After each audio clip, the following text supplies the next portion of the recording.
I am Dr. Sabine Elise. I'm a board-certified family medicine physician. I'm the CEO and co-founder of Cornerstone Medical Group. And as a physician, a pastor's kid, wife, and mom, I've come to realize to be healthy and well, you have to address more than your physical health. That is why I help men and women reconnect their physical, spiritual, and cognitive health to bring satisfying wholeness to their lives daily. And I do that right here in my direct primary care office in Coral Springs, Florida. So let's get right into our topic. Today we are talking about, do you grieve appropriately? Let's talk about that for a moment. I want you to take a deep breath on that one. Do you grieve appropriately? And in the post that I mentioned about this, I said that emotional mental health, this is the alert, do you grieve appropriately? The way that we deal with disappointments in life and grief is a learned behavior. And the reality is that many of us have learned the wrong way how to grieve and how to approach a disappointment in life. Some are thought to remain strong. I intentionally have that picture of a man there because many men feel as though if they are crying, if they are grieving, then that means that is a question about their strength. And women do the same thing too, but more than likely, at least in the office, I see that more with men. And some of us, we're just taught not to ignore that emotion. So I want you to just take a moment. Do you grieve appropriately? And you can share that comment. You can write it down. You can add it in the chat there. But I want us to be able to focus on the reality of what is going on in our bodies. So remember, we have already discussed that our health is not simply the absence of disease, but our health really is a continuous, integrated, interconnected process of our physical, spiritual, and cognitive health. And when we are talking about mental health, this is under the umbrella of that cognitive health. I am a fan of any individual. I'm a huge fan of any individual who is having a great impact in the world, whether that be on a global level or whether that be just in the four walls of your home with your children, with your family, and your community. It's a wonderful thing.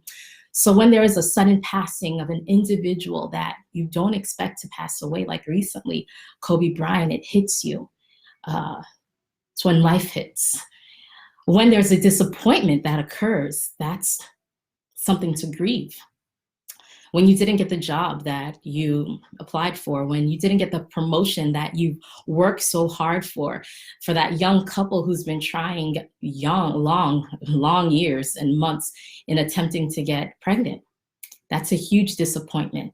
And when we don't address those appointments quickly, it becomes a problem. So one of the first things I want to let you know that our body naturally produces, when we are stressed, a hormone that's called cortisol. That's one I want you to write down or just add in the chat there, cortisol. So what is cortisol? Cortisol is our stress hormone. This is the way that we were created.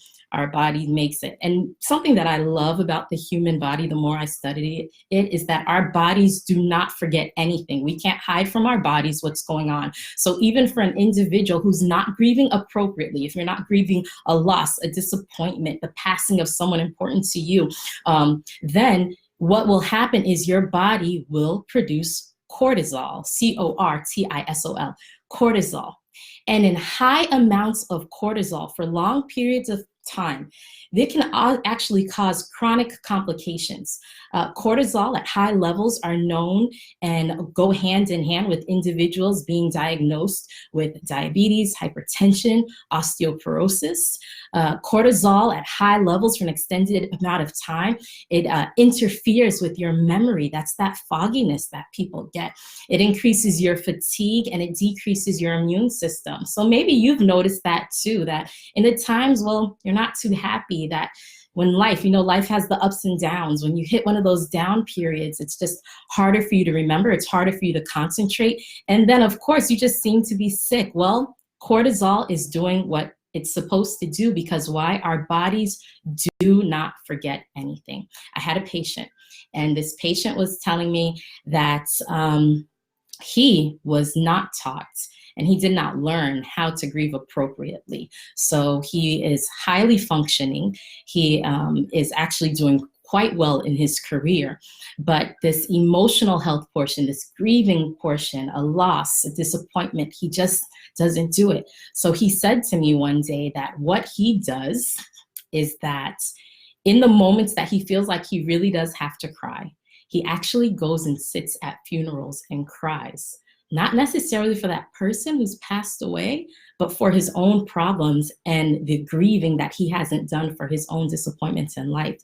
And that may sound odd, and some of you might be shaking your head right now, but the reality is that some of us, we do the same thing. We hold in that emotion. We don't grieve it. We don't let it out. So I want to be able to share with you 3 ways to in a healthy way, grieve, a healthy way, deal with that disappointment. So one of the first things that is most important to do is that it is important to address the emotion immediately, whatever that emotion is. Don't spend time trying to push it down. With the recent passing of Kobe Bryant, I have a lot of friends who play basketball, who love basketball, but more than that, they related to him more as a father. They saw themselves. They saw a young man out of nowhere, just a tragic accident. They saw a husband. They saw a friend, and that was a hard thing for them. So it's important to grieve that because you identify it with it.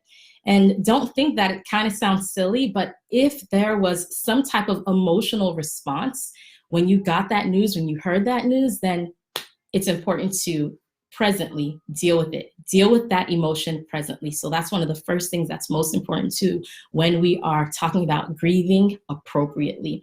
The second thing is that when you are grieving appropriately, again, we're not talking about just about the passing of an individual, but any disappointment in life, any disappointment that you've worked hard for, that you have. The second thing is that don't put a time limit on how long you're allowed to be in pain for that. Don't put a time limit on how long you are allowed to be disappointed. Now, I don't want you to get to the point where you're not doing anything. You're no longer active. We call this in medicine an anhedonia, where you're not doing the things that you enjoy doing.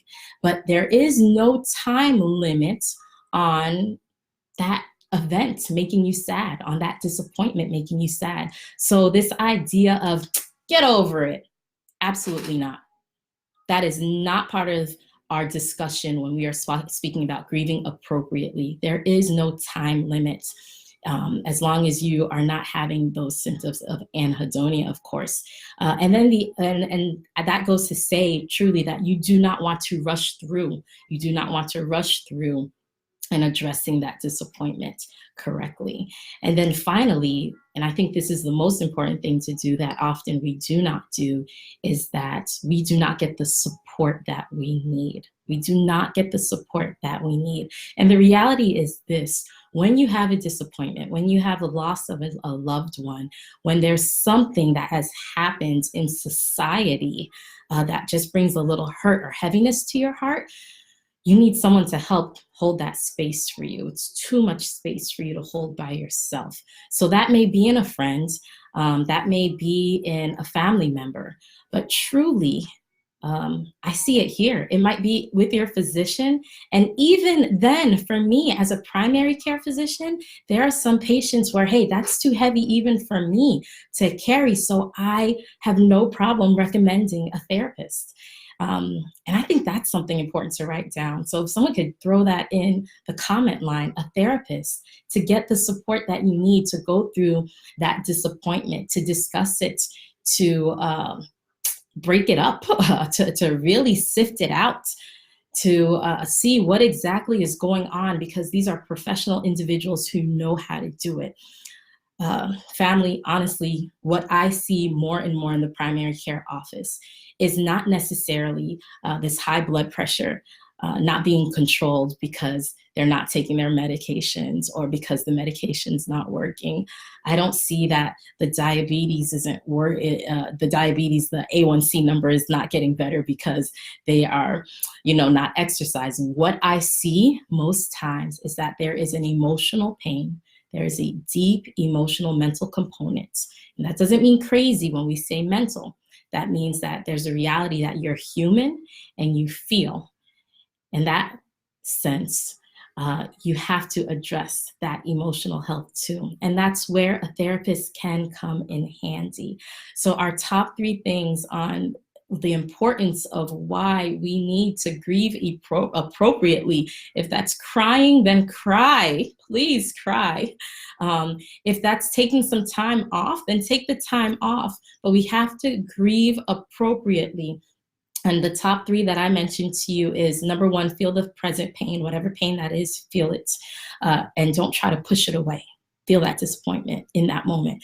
2, don't put a time limit. Don't rush through that. And then 3, get the support that you need, whether it be in a friend. And when that becomes too heavy for them to carry, I really recommend a therapist. Okay, that's all I have for you guys today. It was heavy on my heart. It was a tough week for me as well, too. I love basketball, but more importantly, I think that for myself, it was seeing someone's husband, seeing someone's father, seeing someone's son, seeing someone's friends who was tragically taken away so quickly. And what we would say is young.